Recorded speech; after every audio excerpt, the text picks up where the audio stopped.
बिहार की राजनीति में कुछ जगह ऐसी हैं जो सिर्फ ईंट पत्थर का ढांचा नहीं, बल्कि समय के साथ वो सत्ता, संघर्ष, परिवार और विवादों की जीवंत डायरी बन जाती है। समझें कि एक किताब बन जाती है जिसके हर पन्ने में नई पुरानी कहानियां लिखी होती हैं। पटना का 10 सर्कुलर रोड कुछ ऐसा ही एक पता है।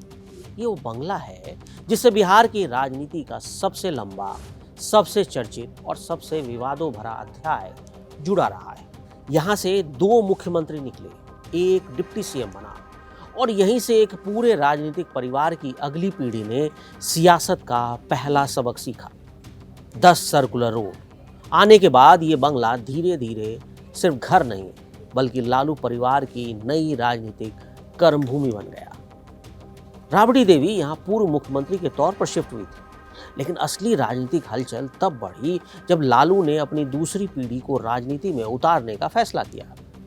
नाम तेज प्रताप और तेजस्वी, दोनों भाइयों की राजनीति की पहली क्लास, पहला सबक, पहली प्रेस से मुलाकात, पहली जीत का जश्न भी सब कुछ इसी घर से जुड़ता चला गया। साल 2013 की बात है। दोनों बेटे को खुले तौर पर राजनीति में लॉन्च करने से लेकर 2015 के चुनाव में तेजस्वी को डिप्टी सीएम बनवाने और तेज प्रताप को मंत्री बनवाने तक का हर बड़ा निर्णय इसी पते के कमरे और लॉन में बैठ कर लिया गया, जहां लालू यादव बैठे थे और इसी लॉन में यहीं पर वो फैसला लिया करते थे। यही वो घर है जहां बैठकर लालू राबड़ी ने अपने छोटे बेटे को सत्ता की नंबर 2 कुर्सी तक पहुंचा दिया और बड़े बेटे को मंत्री बनवाया।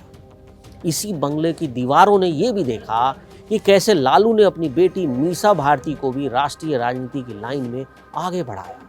पहले राज्यसभा का रास्ता यहीं से बना, फिर 2024 में पाटलिपुत्र से लोकसभा की जीत भी इसी पते पर बैठकर बनी चुनावी रणनीतियों की देन मानी गई। राबड़ी खुद यहीं रहते हुए विधान परिषद में नेता प्रतिपक्ष बने। दिन भर कार्यकर्ताओं की आवाजाही, कार्य समिति की मीटिंग, मीडिया से बातचीत, विरोधियों पर हमले, गठबंधन की गुप्त बैठकों से लेकर टिकटों की आखिरी लिस्ट, सब 10 सर्कुलर रोड पर ही हुआ। और ये धीरे धीरे राजद का अनऑफिशियल हेडक्वार्टर बन चुका था। लेकिन हर घर की तरह इस बंगले ने भी सिर्फ खुशियां नहीं देखी, दर्द और विवाद के लंबे अध्याय भी देखे। यहाँ से तेज प्रताप यादव की शाही शादी की तैयारियां हुई, बारात निकली फुल गाजे बाजे के साथ, परिवार ने जश्न मनाया और इसी घर में उनके वैवाहिक जीवन की शुरुआत हुई। लेकिन कुछ ही महीनों में वह रिश्ता टूट की तरफ बढ़ गया और तलाक की अर्जी की खबरें इसी पते से बाहर आने लगी। इसी घर की गेट के बाहर मीडिया का जमावड़ा था। दिसंबर 2019 की वो तस्वीरें, जब बहू ऐश्वर्या राय इसी बंगले से रोते हुए बाहर निकली, इसी गेट से वो बाहर निकली। चारों तरफ मीडिया के और कैमरे लगे हुए थे, फोटोएं खींच रही थी, रिकॉर्डिंग हो रही थी। परिवार पर मारपीट और उत्पीड़न का आरोप लगा और इन्हीं सब ने 10 सर्कुलर रोड को सोशल मीडिया और टीवी डिबेट्स का बड़ा मुद्दा बना दिया। आरोप ऐसे संगीन थे कि घर के अंदर कोई सही से खाना नहीं खा पा रहा था, माहौल तनाव भरा था। यानी जो घर बाहरी लोगों के लिए ताकत और ठाठ की निशानी थी, अंदर से टूटे रिश्तों की कहानी भी समेटे बैठा था। समय बदला, राजनीति बदली, लेकिन बंगले का पता वही रहा। 2025 के विधानसभा चुनाव में राजद को सबसे बड़ा झटका लगा। पार्टी बिल्कुल कम सीटों पर आकर सिमट गई और इसी हार के बाद परिवार के भीतर की दरारें पूरी दुनिया में जग जाहिर हो गई, खुले मंच पर दिखने लगी। 15 नवंबर 2025 को बेटी रोहिणी आचार्य इसी बंगले से आंसुओं के साथ बाहर निकली।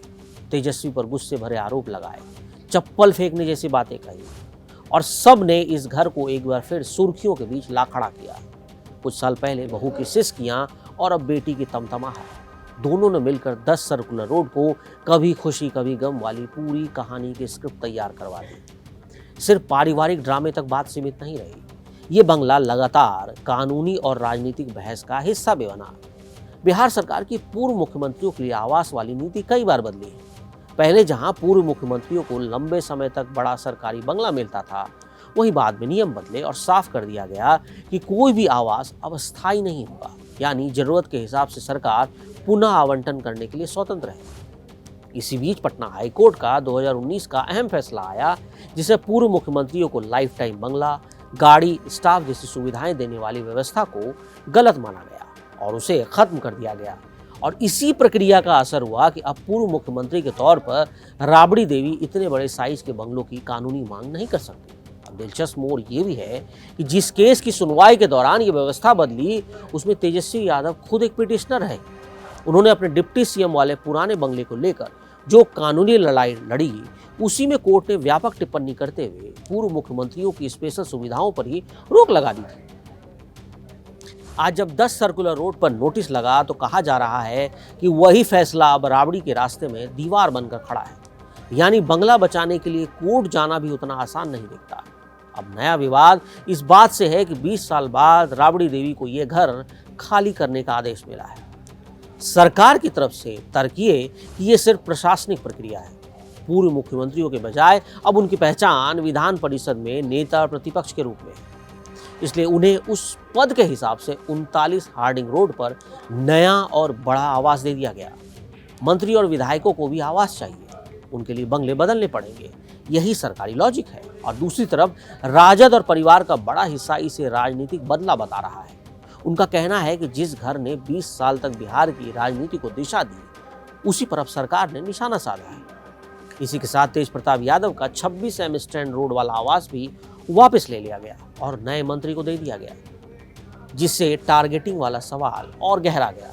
आज स्थिति यह है कि 10 सर्कुलर रोड का नाम सुनते ही लोगों के दिमाग में कई तस्वीरें एक साथ उभर आती हैं। कभी जीत के बाद पटाखे, ढोल नगाड़े और कार्यकर्ताओं की भीड़ होती थी, कभी प्रेस कॉन्फ्रेंस में तेजस्वी की तेज जुबान निकलती थी, कभी बरामदे में बैठकर लालू की चुटकी भरी राजनीति होती थी, तो कभी उसी गेट से रोती हुई निकलती बहू और गुस्से में घर छोड़ती बेटी।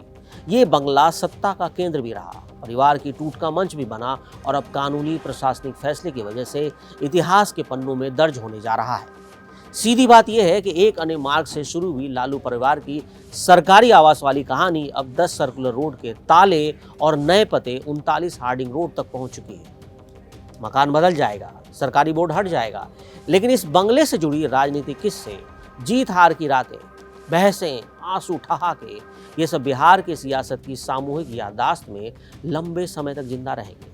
यही वजह है कि जब कोई कहता है कि 10 सर्कुलर रोड अब इतिहास बन जाएगा, तो ये बात सिर्फ दीवारों की नहीं, उस पूरी विरासत की होती है जो इस पते के साथ हमेशा के लिए चिपक गई है और जिसे मिटाना नामुमकिन है।